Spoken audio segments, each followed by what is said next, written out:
Welcome back to the Perform Podcast for episode number 20.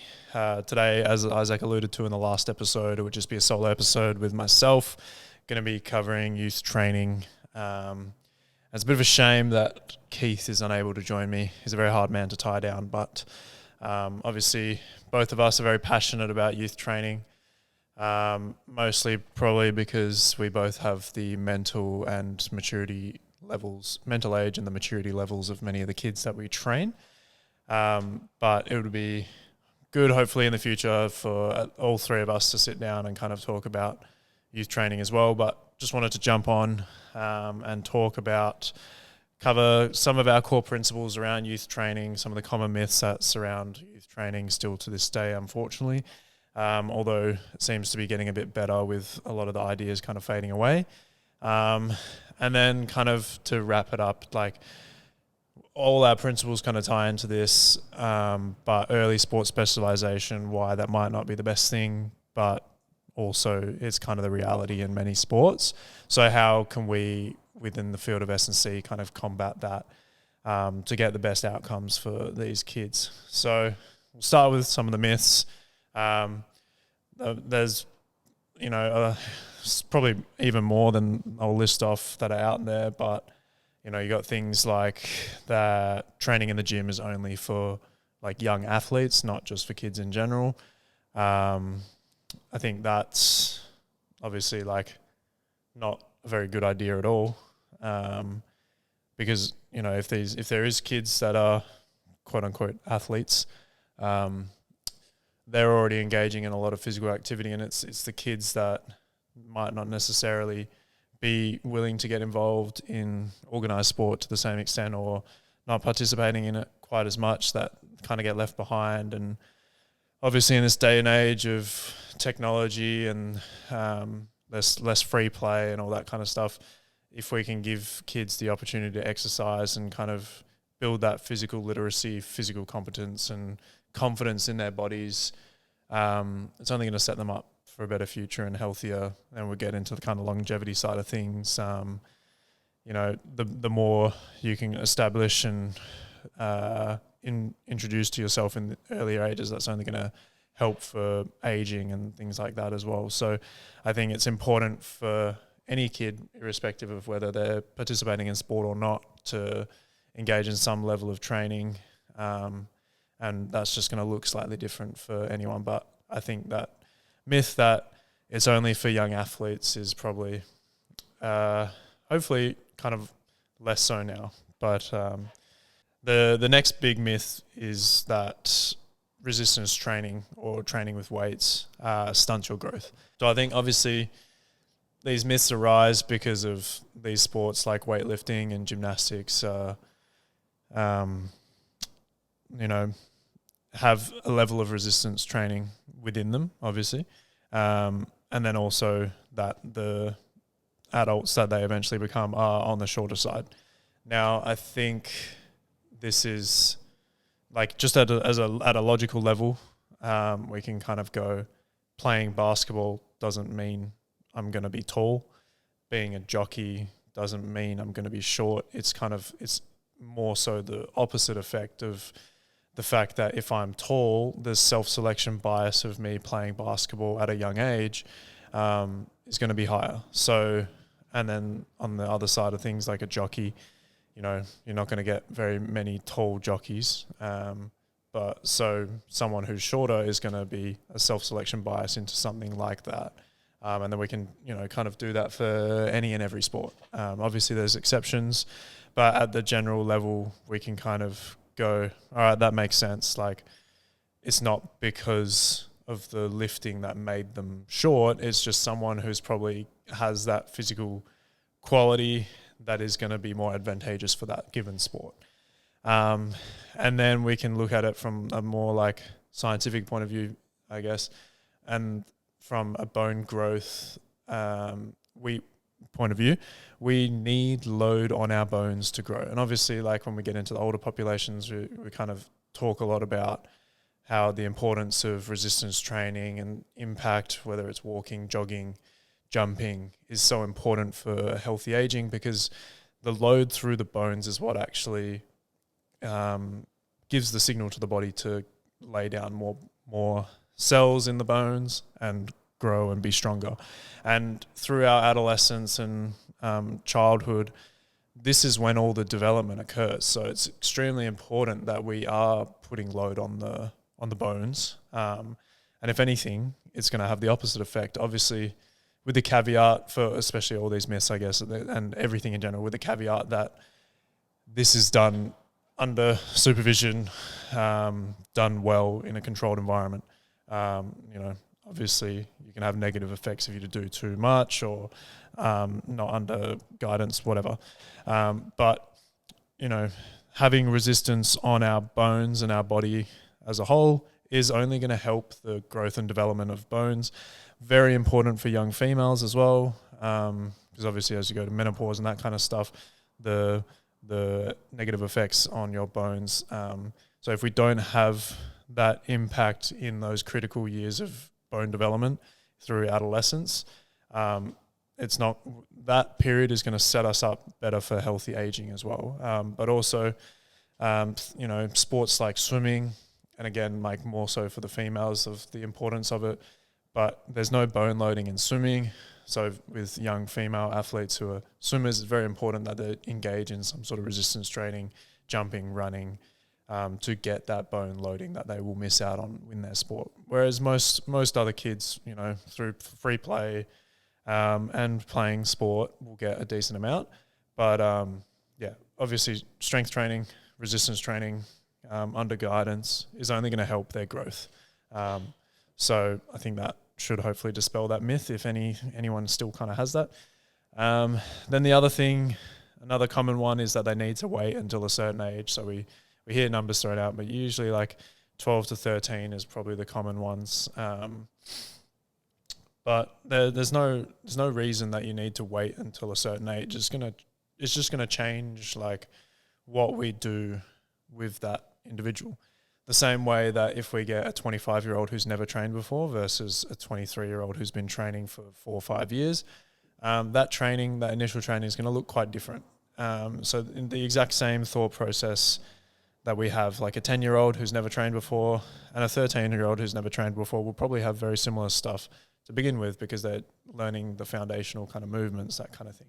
So it's rather than the chronological age and having to wait until a certain point, we're looking at that training age, what they've had exposure to through their sport, if they've done any strength and conditioning or gym-based stuff before, and we're looking at that rather than, you have to be a certain age to participate in this. And then with that, we're going to have a bias of maybe what we kind of do with those younger kids is going to have a lot more involvement with body weight stuff, getting good with their body weight, moving their body, and more coordinative technical stuff with the younger kids. And then as they get older, we kind of might have a little bit more. But at the same time, as we'll kind of touch on with the principles, we're just meeting the athlete where they're at, meeting the kid where they're at, rather than worrying about their age. And again, this kind of, a lot of these principles are just our training principles across the board for youth or adults. You just want to meet the athlete where they're at. Then the other one, this kind of holds true along, like, I guess, all ages, but lifting weights will make me slow and bulky. I think, again, if it's done well, it's going to have the complete opposite effect. Or not necessarily. Oh, yes. It was going to have the complete opposite effect. So lifting weights will, make us stronger. Being stronger will allow us to produce more force. Being able to produce more force lays the foundations for being able to be quicker, more explosive, that kind of thing. And then when it comes to bulkiness, like, it's pretty difficult to get. I think it's always just funny when people say, I don't want to look like a bodybuilder. And I'm like, people dedicate their entire lives or, entire years of training to looking that way. I don't think you'll accidentally become bulky. In the same way, obviously everyone's different. Some people put on muscle easier than others, but especially with the younger kids, it's never really something of concern, especially the kids who are playing so much sport, been so active, more often than not, they're not eating enough to fuel their bodies. So they're definitely, that shouldn't be a worry. So if it's done well, it's only going to be laying the foundations for being quicker, faster, stronger, more explosive. And you certainly don't have to worry about getting too bulky. Then there's the kind of wrapping it up, the common myth that it will increase the risk of injury. And again, if it's done well, obviously, if it's done well, it's going to have the opposite effect. If it's not done well, then yes, potentially it could. If it's not, thought through with the stage of development, their sporting schedule, that kind of stuff, it can definitely have that effect. But if it's done well, structured properly, it'll have the complete opposite effect. The stronger their bodies are, the more resilient they are, they're going to be able to handle the volume and intensity of their sport, therefore reducing their risk of injury from that standpoint. They're just going to be more resilient and robust, which is like a big thing that we want to build. So, as I said, with all these, like the key thing is that if the training is done well, if it's under supervision by a qualified professional, I don't think you have anything to worry about, for a youth athlete, if we're classing this kind of from like the 10 to 16, 10 to 17 years old.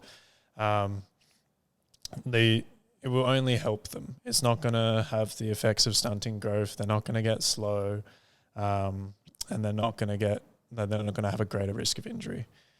So let's dive into kind of diving into the core principles that we deem to be good youth training. So number one, first and foremost, is building a positive relationship with exercise. So I'm sure, especially for the parents listening, but also some of the people, but also for any adults who might have had that similar experience or experience with classmates and stuff. But you always know that person who didn't like PE, the teacher wasn't very nice to them, they got punished by running laps or whatever, and the same could be within a team sports setting. And from then on, they just kind of decided exercise wasn't for them. They just don't engage in it anymore. So the biggest thing we want to do is create a positive relationship with exercise, that it's something that they enjoy, something like it's a lifelong pursuit. So as much as, with the mindset with a lot of the kids that we get is to improve their performance, to help them perform well in their given sport. A massive part of training is that it's a lifelong endeavor. So we want to build that positive relationship, lay the foundations that they can engage in exercise training throughout their whole lives, and it's just going to look different throughout their life. So first and foremost, we want to make it enjoyable, that they want to keep coming. They don't think it's a punishment in any way. As they go, they're going to build confidence and hopefully see the results of the work that they're putting in, that they want to keep coming back. Then leading into the second point is training kids like kids. So a lot of training, people kind of end up with youth, they treat them like small adults, which they aren't. They're very different, especially depending on what stage of maturity they're at. They're how they perceive the world as a whole, but what they find enjoyable is going to be very different to what an adult is going to find enjoyable. So meeting the kid exactly where they're at, you're obviously going to have different personality types. Some kids that are going to enjoy something that's a little bit more regimented and structured. Other kids are going to want something that's a bit more free-flowing and based on what they're feeling on a given day. But we need to, at the core, we just need to remember that we're training kids, treat them accordingly, and then as we go through these following points, it will kind of help to facilitate that. So number 3 is building the base wide. So it's a cliche, we always talk about it, but the wider we build the base, the higher the peak can be. If we're viewing this from like a physical perspective, obviously, again, we're looking at long-term athletic development. We're not trying to make an elite 12-year-old, whatever that means. We're trying to, if we're looking at it from the sporting point of view and the performance point of view, we're trying to build a good 18, 19, 20-year-old athlete rather than the best 12 and 13-year-old that we can possibly get. So building that base wide, exposing them to as many different physical qualities as we can, different movements, it's only going to then give them the more potential to have a higher peak in performance later down the track. But again, all these principles just reign true for training in general, which then ties into number 4, variety is the spice of life. So trying to have as much variety as possible is going to help feed into that building the base wide. They're going to be exposed to lots of different movements. And then it's just going to set them up to have more enjoyable training experience, but then also a better physical outcome as well, because they're just going to have a more robust movement library available to them. And they're going to be stronger in different positions. And again, this ties into the injury risk kind of side of the equation. If they're exposed to lots of different movements, they're not going to be stressing the same tissue over and over again. They're going to build strength in all different positions. That's just going to better prepare them for sport and life. Then leading into number 5, we got games are better than exercises. So especially for the younger kids. But again, this for adults, like where possible, we want to try, especially, from conditioning point of view, is a big one for the adults. But we always want to try how can we structure a game in a certain way to get a physical quality rather than just doing an exercise. So, I've talked about examples before, like it can be something as simple as like a cone game. So you have partners facing opposite a cone. We've got, the standard version where it's just head, shoulders, knees, toes, whatever the coach is calling out, you got to touch. And when the coach says cone, you have to try be the first person to grab the cone. So at a from a youth side of things, this could just be a simple like reactionary physical quality that we're building through that.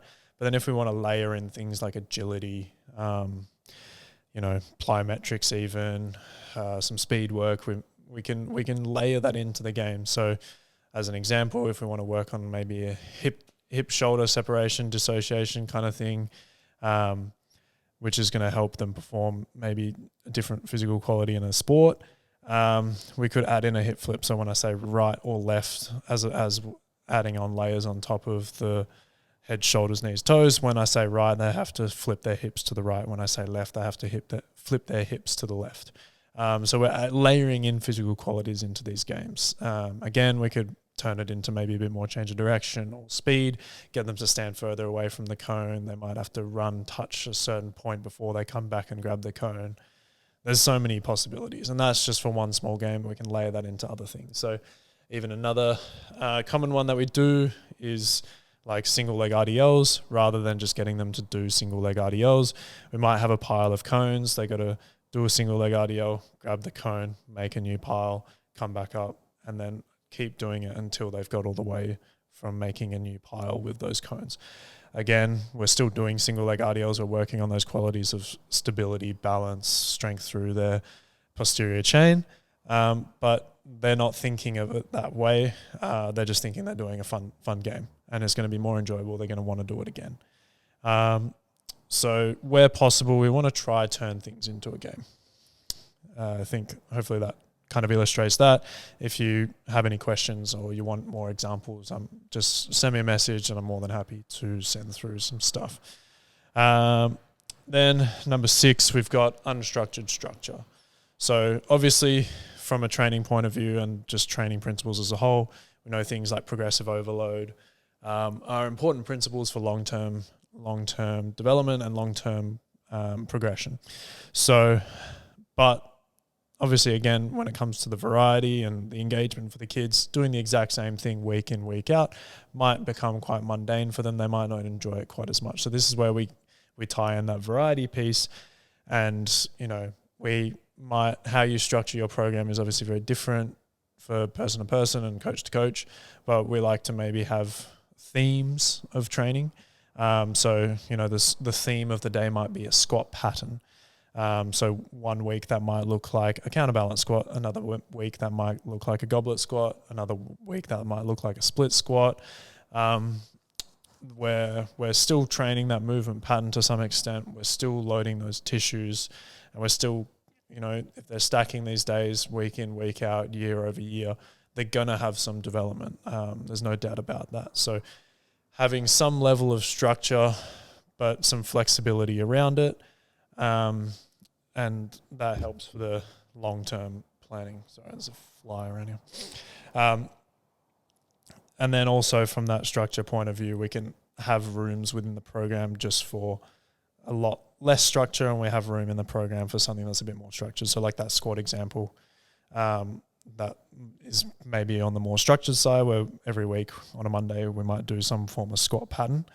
But then we might have something that's even a little bit less structured again, where we've got some jump variation, and it's, all right, this week we're going to add in a spin. Next week we're just going to go forwards. Next week it's going to be on one leg. Next week it's going to be a split stance. But we're still training those kind of qualities. So there's always room for pushing and pulling the amount of structure. And again, this kind of ties into the personality of the kids that you might have. The group that you have might lean it one way to the other. In terms of having more structure, they might thrive off that. Other kids might not like it quite as much. So adapting that to your demographic. Then we got number 7, is just education around nutrition, training, recovery. So obviously you're not going to be training these kids forever. And, you know, with any client really, or any athlete, we're not going to be training them forever. Obviously, ideally that would be the case. And we want people to stick around for as long as possible, but people move away, might move into higher sporting teams where they have access to strength and conditioning, which is obviously one of our goals, is to kind of push these young athletes into these pathways. But so we're not going to be training these kids forever, but we want to impart as much education onto these kids, and we even with our adult athletes, so that they have the power in their hands to then make the best training decisions for themselves going forward, no matter what circumstances they're in. So obviously education around nutrition is going to be important, making sure they're eating enough, as I touched on earlier. It's very common that kids are under eating because they're just doing so much, and it is quite difficult to eat enough. Like you're just looking on paper, like eating enough for the amount of activity they're doing. Then you've got to factor in the fact that they're growing. These kids need to eat a lot. And then obviously first and foremost is eating enough volume, but then time, and then we can look into the different aspects of like eating around training, around games, what feels good for them, how can they fuel adequately throughout a day, around school, recess, and all that kind of stuff, so we can impart knowledge onto these kids. And then obviously training, a big part of the way that we structure our youth program is that there is an element of autonomy for them to pick their exercises, how they structure their sessions, kind of teaching them how we might structure a week based on their schedule, so that they can kind of learn that training process along the way. And again, having that autonomy and kind of taking the power into their own hands can for some kids, that can be really good. They enjoy having that control. Other kids kind of might prefer to be just told what to do. But the more we can teach them about what exercises, they'll kind of learn what feels good. Again, timing it around trainings throughout the week. The more we can teach them about that, it's just going to be invaluable knowledge for them to have throughout their life. And then from a recovery point of view as well, kind of teaching them what the big rocks of recovery are, the importance of recovery, when, the fads are out there with ice baths, saunas, all that kind of stuff. Obviously that has its time and place, but, teaching them about sleep, teaching them about eating enough, obviously that ties into the recovery piece as well, managing their training volume, managing their training loads. And obviously that's a big piece that we, this knowledge piece, it's a big thing we try and impart on the parents as well. And as we go throughout the year, we're going to try have some seminars as well, so to try give some more power back into the parents' hands. And then number 8, learning the right way the first time. So if we can learn technique of exercises correctly, the first time, we don't have to worry about it in 3-4 years' time. If they go to a new coach, that they already know how to do all these exercises, they don't have to try relearn it again, or haven't learned something quote unquote incorrectly. That might be suboptimal technique. This ties into that injury risk equation. If we nail our technique, that's going to reduce the risk of injury. if they're not learning the technique properly the first time and progressing too quickly, it could potentially, push them into a risk of injury if they're not doing it properly. So if we can learn correctly the first time, then techniques we're on top of that, and then we can just focus on all the other pieces that we've spoken about, giving them variety, progressive overload, all that kind of stuff. And then lastly is load management.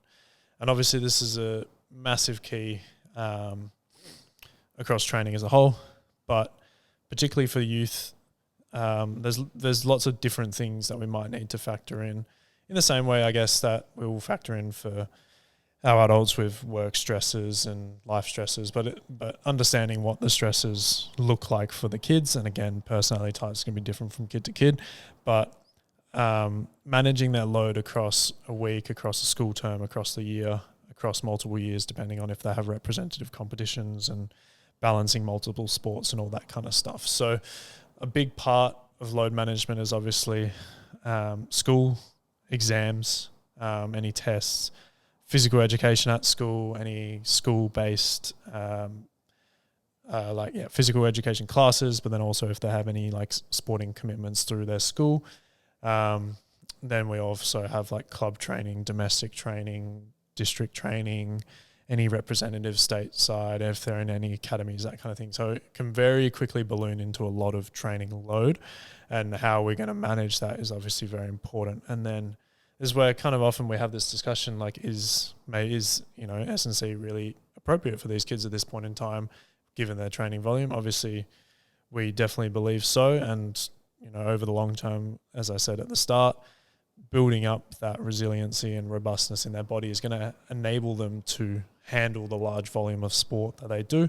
But again, we don't want to put too much on them too quickly. So learning how to manage the load, putting different training on different days, and kind of avoiding back-to-back like high loads where possible, especially if these kids are kind of coming up with things like severs, Osgood slatters, or if they have any tendon-based injuries or any injuries at all, really, that's when these kind of considerations can become quite important.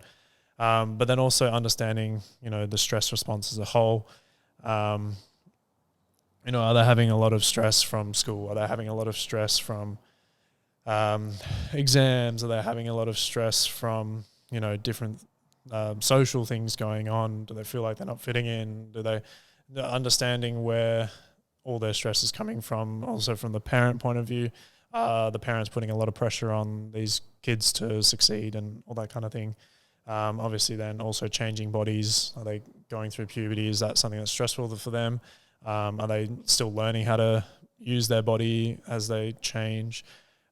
This all kind of factors into the load thing. So I think the biggest thing is trying to keep the load consistent as possible, as Isaac touched on in the preseason podcast, but that acute to chronic workload ratio example, we want to try not to fluctuate our loads too much from week to week. So this is when like the exams and holidays and that kind of thing can change the training load quite a lot. So when exams come around, it's not uncommon for kids not to be able to make training quite as often, which means they have quite a large dip in their training volume, which is obviously then a risk factor for soft tissue injuries. So that appropriate rebuild back up from that big reduction in training is going to be important. But then also, where possible, we want to try keep as much load on their system so to not have that big reduction in training. So this comes back to the education piece. It's about what can we get done as minimal as possible in order to keep that chronic load up on your body so that you're not experiencing these big fluctuations in load. So those are kind of 9 core principles that we have around our youth training, which kind of helps us make decisions, gives us a bit of a framework to work off. So I'll just recap those. So we got number 1, building a positive relationship with exercise. Number 2, training kids like kids. Number 3, building the base nice and wide. Number 4, variety. Variety is the spice of life. Number 5, games are better than exercises. So where possible, implementing in a game to get a certain physical quality. Number 6, unstructured structure. Number 7, education around nutrition, training and recovery.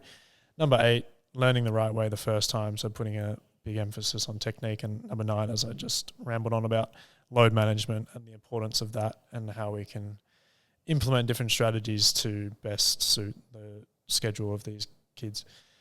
All right. Then we'll kind of wrap it up with, I guess we could add number 10. Probably should have put this as a core principle, but let's add this in, number 10 as the basics. So obviously we hear often within the gym, learn the basics, master the basics, just like with anything. But a lot of coaches have quite a narrow-minded view of what the basics are because of their biases to maybe different things. But especially in the gym, we kind of end up honing in on what the basics are and what the basics, people define the basics as things like squat, bench, deadlift, our 3 main movement patterns. But basics for us are quite much broader than that. So it's human movement as a whole. So obviously from a gym point of view, those are 3 key movements that we want to learn. If we can, we'll break it down into kind of like being able to squat well. That doesn't mean you need a bar on your back. It can be a goblet squat, it can be a counterbalance squat, it could be a bodyweight squat, just like being able to move through that squat pattern proficiently. Then bench press, again, we don't need to be benching with the bar. We can just move that into a fundamental movement of pressing, whether that's pressing horizontally, vertically, on an angle, and then that gives us more options. So at the base level, we often focus on things like push-ups and movements with our body weight, pressing something overhead as a basic movement. And then on the flip side, we have like pulling movements, like inverted rows, chin-ups and variations of those as a fundamental movement. And then deadlift, again, we don't need to be deadlifting with a barbell, but we definitely want to teach a hinge pattern and learning how to hinge effectively. That's probably one of the biggest ones that we see with the kids that they struggle with, is learning how to hinge. A lot of them can squat pretty well. So if we, again, ties into that learning the right way the first time, just learning how to do those basic movements. So then if they put themselves, or if they find themselves in a gym environment, no matter where they are, they're proficient in those things. So we do place a big importance on technique in those things so that they can pick up just about any gym exercise pretty comfortably. But then from there, that's kind of quite a narrow portion of what we deem to be the basics. So we're expanding the basics to more just general human movement. So gait stuff like being able to run effectively, being able to, and then breaking that down into different things. Can they switch effectively? Can they get into the positions that are needed for acceleration, top end speed, that kind of thing? So teaching those things early on is a big part of what we like to have within our youth training. And then also big things like crawling patterns, so bear crawls, crab crawls, variations of those. Being able to do those effectively, moving the opposite arm and opposite leg is going to be a big thing for them as well. Being able to interact with the ground. Obviously, we as we get older, we spend less and less time interacting with the ground, and we, from a sports performance point of view, we put a lot of emphasis on getting away with it, whether it's jumping as high as possible, running as fast as possible, trying to get away from the ground. So going back to interacting with the ground, having that ability to do so. And again, another piece of that could be rolling on the floor, and different variations of that, intertwining the two. And then things like jumping, like plyometrics, teaching them the basics of those, technical aspects of that, exposing them to different variations of plyometrics. And again, this just goes back to that variety piece, and just building a nice, robust body to be able to handle the demands of their sport, because when it comes to their sport, they're going to be exposed to a lot of these things.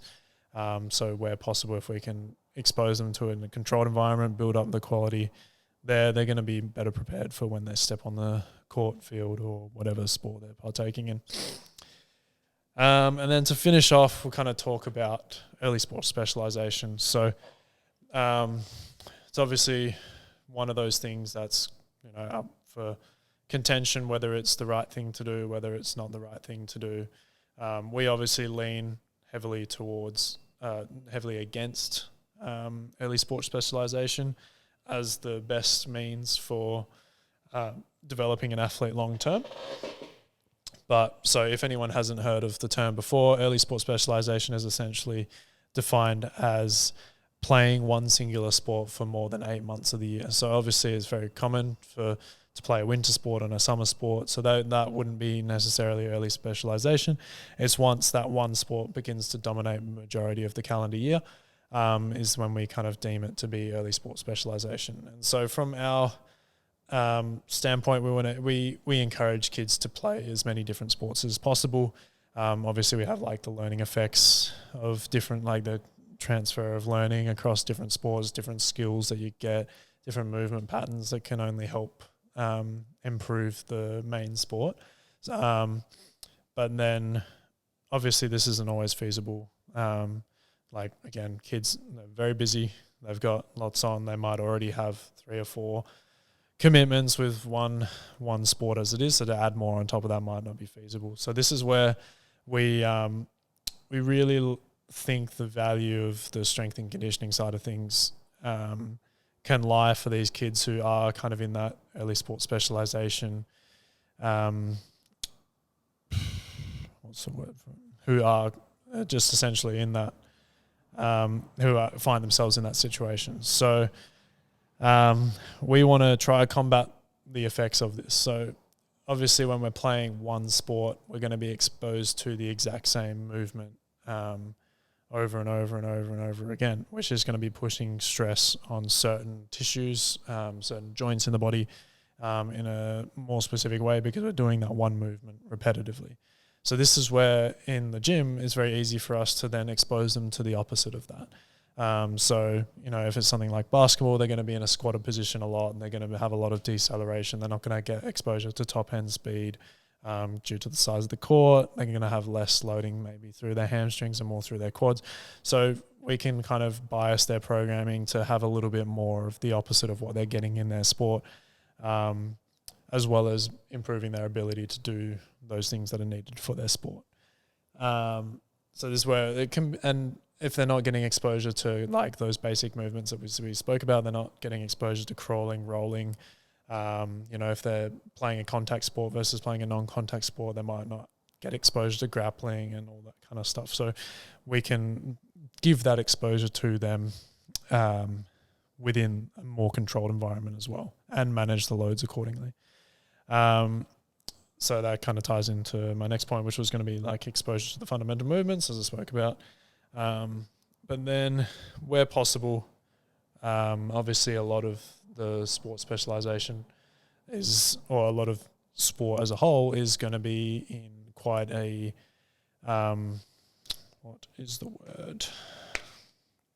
in a controlled environment that is going to be directed by a coach or a parent or something like that. So there's very little opportunity for kids nowadays to have that same amount of free play as they might have had in the past, where they're coming up with their own games, they're creating their own situation, exposing themselves to all different movements at their own volition rather than being instructed to do so. So where possible, again, this is where we try and include elements of autonomy within their program and having a bit of say in what they get to do, kind of encouraging them to construct games as well for certain things. And honestly, like that's where we get some pretty good ideas for training as well, is just letting the kids kind of lead the charge, and then gives us some ideas that we can take as well. So trying to encourage some element of free play, and then as I mentioned, like the sport sampling, trying different things.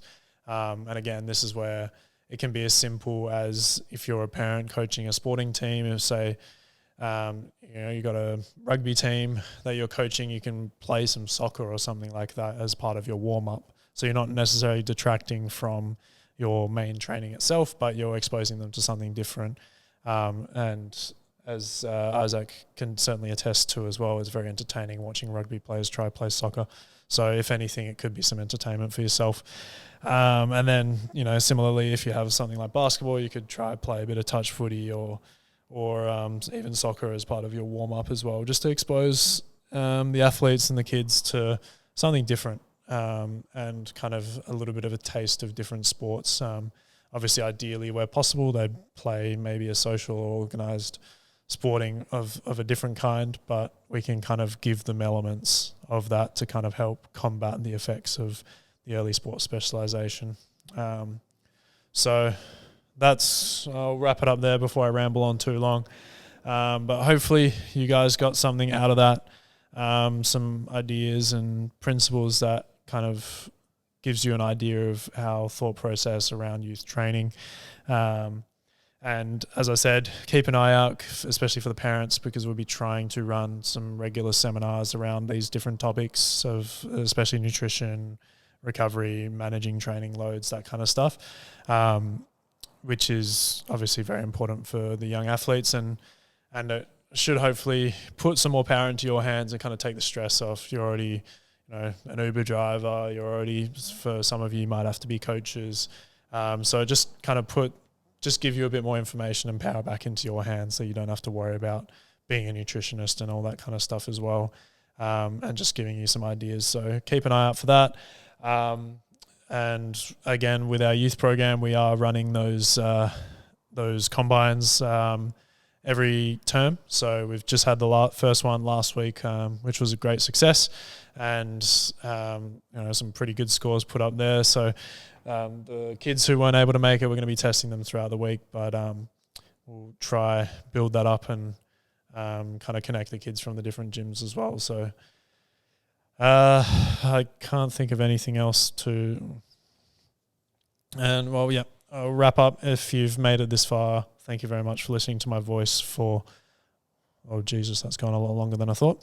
Thank you for listening to my voice for this long. Hopefully we'll be back with all three coaches maybe next week, maybe the week after. But otherwise, we're going to try get Keith to do an interview with one of our long-standing members who has some very interesting stories and insights onto his training to share. So keep an eye out for that one. But as always, thank you. If you haven't already, please like, share and subscribe, especially for the parents. If you found this one helpful, share it around to any other parents who might find value from it as well. So with that, we'll catch you next time, and thank you very much.